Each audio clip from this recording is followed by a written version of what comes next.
Hello friends, this is Mayank. Welcome to my channel. आज हम तीन चीज़ों के बारे में बात करेंगे। पहली चीज़, आज मार्केट में क्या हुआ, आज का दिन कैसा रहा ट्रेडिंग सेशन के मामले में। सेकंड, आज कोई इवेंट था क्या? हाँ, आज एक इवेंट था, हम उसके बारे में थोड़ी बात करेंगे। एंड फाइनली, कल के लिए हमारे क्या एक्सपेक्टेशंस होने चाहिए एंड कल मार्केट में क्या देखने मिल सकता है। तो चलिए शुरू करते हैं। आज मार्केट 9726 पे खुला था। जैसा मैंने कल के वीडियो में बताया कि अगर 9725 का लेवल ब्रेक होता है सिग्निफिकेंटली तो हमें एक अपसाइड रैली देखने मिल सकती है। एंड जैसा कि आज हमने मार्केट में देखा, आज हमें एक काफ़ी अच्छी अपसाइड रैली देखने मिली। एंड आज का मार्केट 9726 पे खुला। फिर उसने एक मार्केट दिन का हाई दिया 9930 का। एंड फिर मार्केट थोड़ा ग्लो आके 9826 पे क्लोज हुआ। तो आज का सेशन में हम क्या कर सकते थे? आज जब मार्केट खुला, चलिए एक बार intraday 5 minutes candle and 15 minute candle पे एनालिसिस करते हैं।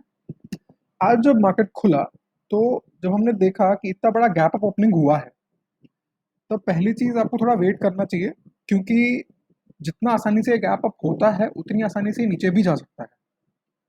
बट अगर आप 15 मिनट्स का व्यू देखेंगे तो आपको कंफर्म हो जाएगा कि आज के दिन का जो शुरुआत है या जो ट्रेंड है वो कैसा हो सकता है। तो अगर आप एक 15 मिनट व्यू देखेंगे, 15 मिनट्स कैंडल पे अगर आप आएंगे तो आपको कंफर्म बाइंग के सिग्नल्स मिलेंगे। उसके बाद आपको क्या करना चाहिए? आपको करंट लेवल्स पर मार्केट के बाय कर लेना चाहिए। एंड बाय करके आपको कब तक होल्ड करना चाहिए? आपको तब तक होल्ड करना चाहिए जब ये पर्टिकुलर ट्रेंड लाइन, दिन की ट्रेंड लाइन ब्रेक नहीं हो। जैसे ही ट्रेंड लाइन ब्रेक हो जाए, इट इज क्वाइट एडवाइजेबल कि आप अपनी पोजीशन सेल ऑफ कर दें, प्रॉफिट बुकिंग कर लें। उसके बाद मार्केट ऊपर भी जा सकता है, चांसेस उसके कम होते हैं, लेकिन उसमें आप फंस सकते हैं। सो फंसने से बेटर है कि जितना प्रॉफिट आपको मिल रहा हो उतना प्रॉफिट आप बुक कर लें, उतना प्रॉफिट आप सेव कर लें। सो जैसे कि आप देख सकते हैं, इस ट्रेंड लाइन के अलोंग ही मार्केट दिन भर चलता रहा, अपने हाई बनाने के बाद भी कुछ देर तक, और फिर 130 को मार्केट सडनली जब ट्रेंड लाइन ब्रेक कर दिया तो आपको उसमें एग्जिट कर जाना चाहिए एंड आपको अपना प्रॉफिट बुक कर लेना चाहिए। तो ये हुआ आज का एक शॉर्ट एनालिसिस। आज अगर हम एक बार पुट कॉल रेशियो का भी एनालिसिस करेंगे तो पुट कॉल रेशियो का एनालिसिस भी हमें और क्लियर पर्सपेक्टिव देता है। पुट कॉल रेशियो के एनालिसिस में हमें साफ दिखता है कि मार्केट में कब चेंजेस आए। फॉर एग्जांपल, 11:30 बजे आज नरेंद्र मोदी जी का कैबिनेट मीटिंग शुरू हुआ, जिसमें काफी मेजर डिसीजंस लिए गए हैं, जिसके बारे में थोड़ी देर में बात करेंगे। जब 11:30 बजे वो मीटिंग अनाउंस हुआ, तब आपको थोड़ा कॉशियस हो जाना चाहिए किसी भी ऐसे इवेंट के दिन। क्यों? क्योंकि एक इवेंट मार्केट में वोलेटिलिटी लेके आता है, और वोलेटिलिटी में आपका प्रॉफिट हो या लॉस हो वो कंफर्म नहीं होता। इसलिए वोलेटिलिटी से थोड़ा बच के रहना चाहिए। जब वो न्यूज़ आया उसके बाद हम देख सकते हैं 11:30 बजे के बाद पुट कॉल रेशियो में एक हैवी चेंज देखने मिला। एंड पुट कॉल रेशियो आज 230 के बाद जो अपना प्रीवियस ओपनिंग है उसके नीचे जाके क्लोज हुआ है। ये एक क्लियर इंडिकेटर होता है एक ट्रेंड चेंज का। हम आगे देखेंगे कि ये ट्रेंड चेंज होके हो क्या रहा है। अब चलिए देखते हैं आज का इवेंट क्या था। जो आज का इवेंट था, आज का इवेंट था cabinet meeting. And cabinet meeting में आज काफ़ी मेजर अनाउंसमेंट्स हुए हैं। ये announcements MSME sector and farmers के सेक्टर के, एग्रीकल्चर सेक्टर के रिलेटेड है। इनका इम्पैक्ट हमें कल मार्केट में देखने मिल सकता है काफ़ी हद तक। बट हम कभी भी सेंटिमेंट बेस्ड ट्रेडिंग नहीं हमें सेंटिमेंट बेस्ड ट्रेडिंग नहीं करनी चाहिए, रादर हमें डेटा को फॉलो करना चाहिए। क्यों? क्योंकि सेंटिमेंट का पर्सपेक्टिव कैसा होगा ये हम पता नहीं लगा सकते, लेकिन अगर हम डेटा एनालिसिस करें तो हमें पता चल सकता है कि मार्केट में चल क्या रहा है। So it is always better to go by data and not by the sentiments. Sentiments do have an effect, but an effect which you cannot judge. Sentiments का एक ऐसा इफेक्ट होता है जो आप जज नहीं कर सकते। डेटा एक ऐसा चीज है जिसको आप समझ सकते हैं, जिसको आप एक व्यू बना सकते हैं, जिसकी बेस पे आप देख सकते हैं। तो चलिए देखते हैं हमारी कल के लिए क्या एक्सपेक्टेशंस होनी चाहिए मार्केट में। एक बार हम चार्ट एनालिसिस करते हैं, उसके बाद चार्ट का डेटा भी चेक करेंगे कि जो हमारा एनालिसिस है वो डेटा सपोर्ट करता है क्या। चलिए डेली एनालिसिस लेते हैं। तो आज जैसे हमने देखा मार्केट में जब एक गैप अप ओपनिंग हुआ, ये सिमिलर गैप अप ओपनिंग हुआ है जैसा 30 अप्रैल को हुआ था। एंड ये पर्टिकुलर पैटर्न एक आइलैंड रिवर्सल पैटर्न के नाम से जाना जाता है। अब आइलैंड रिवर्सल पैटर्न होता क्या है? आइलैंड रिवर्सल पैटर्न में एक स्ट्रेच बन जाता है। जैसा आप देख सकते हैं ये एक पर्टिकुलर स्ट्रेच बना हुआ है जिस स्ट्रेच में ट्रेडिंग हुई नहीं हुई होती। आप देख सकते हैं इन पर्टिकुलर प्राइजेस पे अभी तक निफ्टी आया नहीं है एंड इन पर्टिकुलर प्राइजेस पे अभी तक ट्रेडिंग नहीं हुई है। सो आइलैंड रिवर्सल पैटर्न में क्या होता है, एक कंटिन्यूस अप ट्रेंड के बाद एक गैप अप ओपनिंग होता है जिसके ऊपर मार्केट रहता है एंड देन हमें एक गैप डाउन ओपनिंग देखने मिलता है जिसके बाद मार्केट डाउन ट्रेंड में चला जाता है। अब ये चीज अगर आप ये चीज एक बार ही चार्ट पे हमने देखी है, अब चलिए एक बार डेटा पे भी देख लेते हैं कि डेटा पे क्या इसके कोई इंडिकेशंस मिल रहे हैं क्या।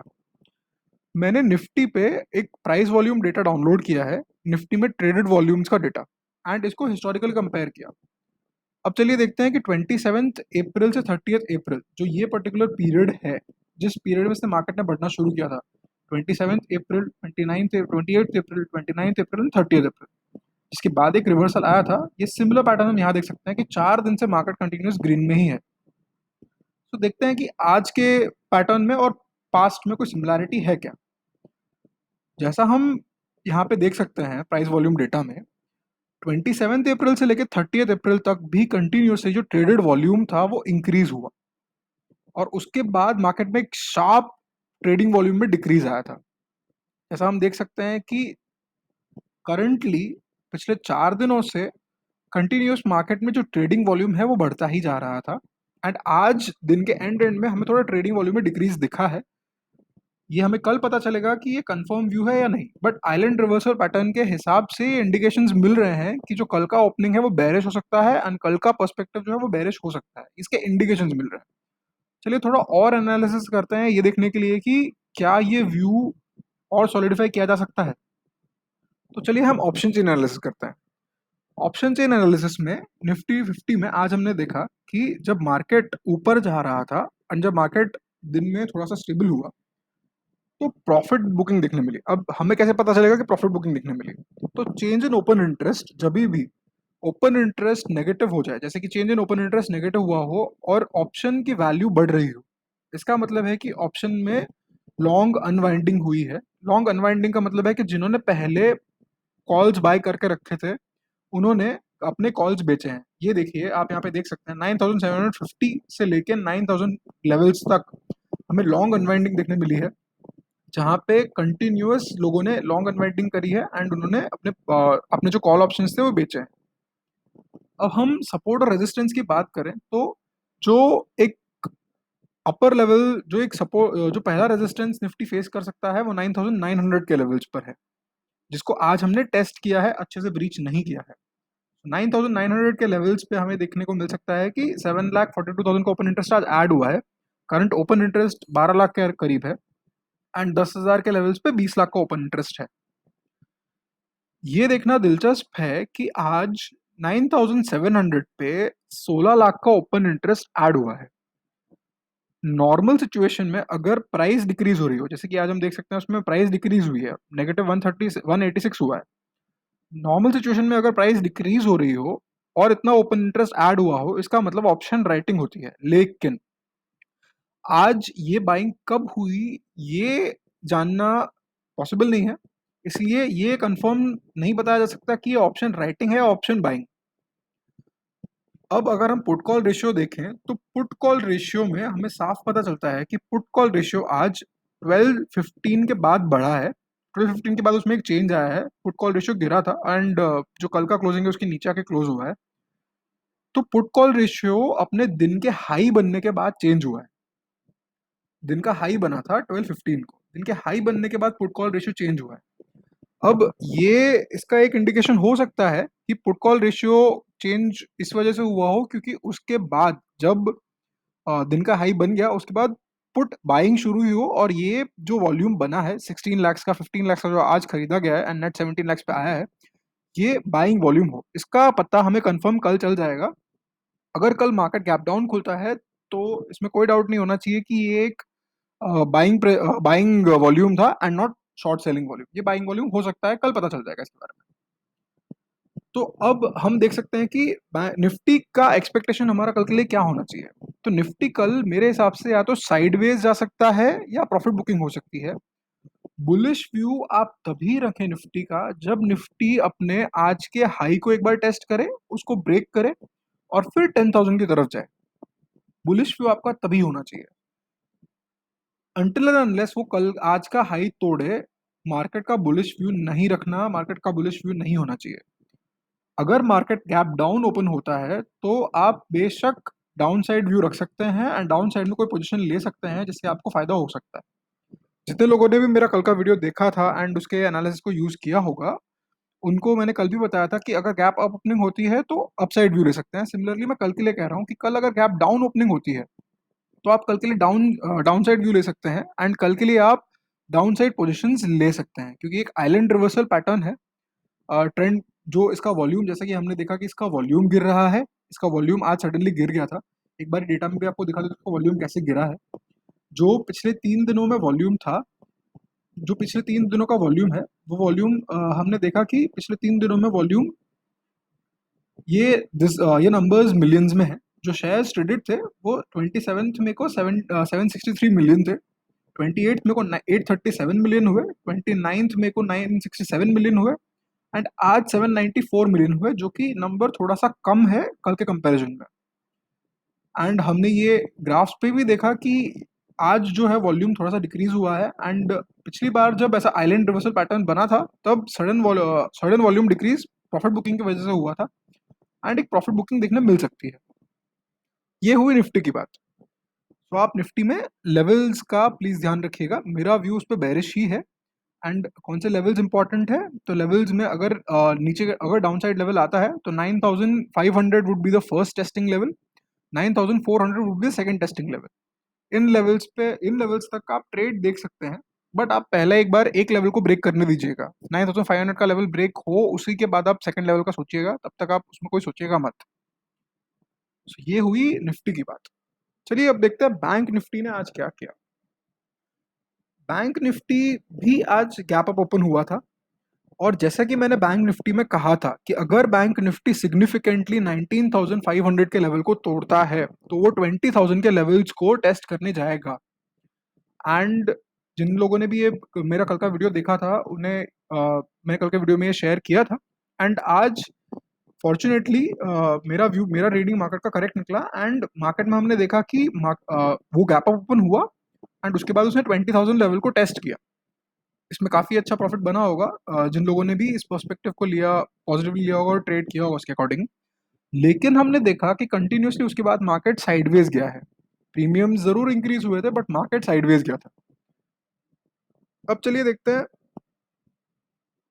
कि ओवरऑल बैंक निफ्टी कैसा बिहेव कर रहा है, कल के लिए क्या एक्सपेक्ट कर सकते हैं बैंक निफ्टी में। Bank Nifty compare to Nifty थोड़ा डिफरेंट बिहेव कर रहा है एंड अभी मैं कहूँगा बैंक निफ्टी थोड़ा राइटली प्राइस हुआ है। जो गैप था निफ्टी एंड बैंक निफ्टी के ट्रेडिंग्स में वो अभी थोड़ा कम हुआ है। सो कल के लिए चलिए क्या एक्सपेक्ट कर सकते हैं। कल के लिए मेरा व्यू बैंक निफ्टी में साइडवेज या बेरिश है। हाउएवर ये व्यू तब चेंज हो जाएगा जब मार्केट गैप अप ओपन होता है या फिर कल के हाइज को तोड़ता है। एंड कल के हाइज से मेरा मतलब है कि अगर जो आज के हाइज सॉरी, तो अगर बैंक निफ्टी आज का हाई जो कि ये लेवल है 20,000 का लेवल, अगर उसके 20,100 का लेवल तोड़ता है एंड 20,500 के लेवल को टेस्ट करने जाता है तो पॉजिटिव व्यू बन सकता है एंड उसके बाद Nifty can go up till पहले 20,500 का लेवल ब्रेक करे तो निफ्टी 21,000 भी टेस्ट करने जा सकता है। हाउएवर मेरा व्यू मोस्टली बेरिश या साइडवेज है। क्यों? क्योंकि एक आइलैंड रिवर्सल पैटर्न निफ्टी में बना है एंड निफ्टी अगर डाउन साइड जा रहा है या साइडवेज जा रहा है तो बैंक निफ्टी के ऊपर जाने की प्रोबेबिलिटी थोड़ी कम होती है। इसमें भी आप साइडवेज या बेरिश व्यू रखें। कहाँ तक का साइडवेज या बेरिश व्यू, तो first testing level should be 19,500 and 19,500 पे अगर आपको एक बाइंग बाइंग मतलब एक प्रॉफिट बुकिंग दिख रहा हो, 19,500 पे अगर आपको एक प्रॉफिट बुकिंग दिख रहा हो तो 19,300 तक के लेवल्स को बैंक निफ्टी टेस्ट कर सकता है and those are the levels which should be looked at. मतलब उन लेवल्स को आप देख सकते हैं 19,300 लेवल्स को, और अगर उसको ब्रेक करेगा तो एक नेक्स्ट लेवल 18,700 18,800 का भी आ सकता है। सो बैंक निफ्टी में भी आप लेवल्स के हिसाब से ही चेक रखें कि गैप अप ओपनिंग होता है या गैप डाउन ओपनिंग होता है। गैप अप ओपनिंग की संभावना थोड़ी कम है, मुझे कम लगता है। सो उसके बाद आप उसमें थोड़ा डाउन साइड व्यू आप रख सकते हैं। अब चलिए देखते हैं कि क्या ये व्यू डेटा से सपोर्ट हो रहा है क्या। एक बारी हम उसकी ऑप्शन चेन एनालिसिस कर लेते हैं बैंक निफ्टी की। बैंक निफ्टी में भी निफ्टी के जैसा सिमिलर ट्रेंड देखने मिला profit booking and long unwinding के सेंस में। जैसा हम देख सकते हैं 19,800 से लेके 18,100 तक जो ओपन इंटरेस्ट है, चेंज इन ओपन इंटरेस्ट वो नेगेटिव रहा, लेकिन उनके जो ऑप्शन चेन की प्राइसेस है वो बढ़ती रही। एंड जैसा मैंने पहले भी कहा, जब change in open interest negative हो और ऑप्शन चेन की ऑप्शन स्ट्राइक प्राइसेस में वैल्यू बढ़ रही हो, ये लॉन्ग अनवाइंडिंग का इंडिकेशन होता है। इसका मतलब है कि वहां पे लोगों ने प्रॉफिट बुकिंग करी है एंड लॉन्ग अनवाइंडिंग करी है। अपने जो कॉल्स पहले खरीदे थे उन्होंने आज उनको बेचा है। अब चलिए देखते हैं कि इसमें सपोर्ट एंड रेजिस्टेंस किस लेवल पे आ रहा है according to data. According to the data 20,000 level एक पहला रेजिस्टेंस बन के आ रहा है एंड 20,500 लेवल एक सेकंड रेजिस्टेंस बन के आ रहा है। तो जैसा मैंने अपने व्यू में भी कहा कि अगर 20,000 को दोबारा 20,000 के ऊपर अगर जाता है, 20,100 को अगर ब्रेक करता है तो 20,500 टेस्ट करने जा सकता है, जो कि व्यू इसके साथ मैच हो रहा है। And on the down side जैसा मैंने कहा था कि 19,500 टेस्ट कर सकता है, तो उस लेवल पर डेटा डेटा भी यही बता रहा है कि उस लेवल पर काफी ओपन इंटरेस्ट आज बिल्डअप हुआ है। हालांकि सिमिलर निफ्टी के जैसे ही ऑप्शन प्राइस डिक्रीज हो रही है एंड ऑप्शन ओपन इंटरेस्ट बढ़ रहा है, ये नॉर्मली ऑप्शन राइटिंग का इंडिकेशन होता है। बट जैसा हमने देखा कि पुट कॉल रेशियो भी सेकेंड हाफ में चेंज हुआ है दिन के आफ्टर 12:15, तो ये काफी पॉसिबल है कि ये ऑप्शन राइटिंग ना हुई हो बट ऑप्शन बाइंग हुई हो, जिसके बारे में हम कल कल पता चल जाएगा। मेरा कल का व्यू जो है मार्केट को लेके वो थोड़ा सा बेरिश है। कल कॉशियसली ट्रेड करना चाहिए। कल एक बार गैप डाउन खुले देन एक 15 मिनट का वेट कर सकते हैं। 15 मिनट का वेट करके आप एक ट्रेंड लाइन बना सकते हैं, जैसे कि आज हमने एक ट्रेंड लाइन बनाई थी इसमें निफ्टी में। 15 मिनट का आप वेट करें, 15 मिनट के बाद आप बैंक एक ट्रेंड लाइन बना लें और उस ट्रेंड लाइन के अकॉर्डिंग आप ट्रेड करें। जब तक वो ट्रेंड लाइन ब्रेक नहीं होती तब तक आप अपना पोजीशन मेंटेन कर सकते हैं। एंड कल का व्यू मेरा बेरिश है, तो ऑब्वियसली ट्रेंड लाइन इसका उल्टा होगा एंड उस रेजिस्टेंस तक, जैसे कि ट्रेंड लाइन कल कुछ ऐसा दिख सकता है, कल आपको कुछ ऐसा ट्रेंड लाइन देखने मिल सकता है। तो जब तक ये इस लेवल के ऊपर नहीं जाता तब तक आप अपना पोजीशन होल्ड करें एंड आराम से आप उसको ट्रेड करें। लेकिन जब द मोमेंट आपको इस ट्रेंड लाइन के ऊपर एक कैंडल दिख जाए या टेस्टिंग दिख जाए 15 मिनट्स व्यू में, तो फिर आप अपना पोजीशन तभी के तभी एग्जिट कर जाएं एट मार्केट। जितना भी प्रॉफिट मिला आप उसको बुक कर लें, प्रॉफिट या लॉस आप उसको बुक कर लें। मोस्ट लाइकली प्रॉफिट होना चाहिए अगर आप ट्रेंड लाइन को कंटिन्यूसली फॉलो कर रहे हैं तो। मेरा कोई भी व्यू एक एजुकेशनल पर्पस के लिए ही है। आप अपने ट्रेड्स मेरा एनालिसिस चेक करने के बाद, अपना व्यू समझने के बाद ही लें, ये मेरा एडवाइस है। और ये मैं अपने चैनल के लिए नहीं, किसी भी चैनल के लिए बोलूँगा कि आप हमेशा अपना व्यू खुद बनाएं, दूसरों का व्यू टेस्ट करके और खुद का डेटा भी बना के कि क्या हो सकता है, एंड उसके बाद आप ट्रेड करें। आज फॉर्चुनेटली अच्छा दिन रहा and I was able to मैं मार्केट को करेक्ट पढ़ पाया था। चलिए उम्मीद करता हूँ कि कल के भी दिन में मेरा ऐसा ही रहे, सो दैट मैं आपके पास जो डेटा शेयर कर रहा हूँ वो डेटा रिलेवेंट रहे। अगर आपको मेरा चैनल अच्छा लग रहा है, अगर आपको डेटा रिलेवेंट लग रहा है, तो प्लीज़ लाइक एंड सब्सक्राइब कीजिए। Thank you for watching my video.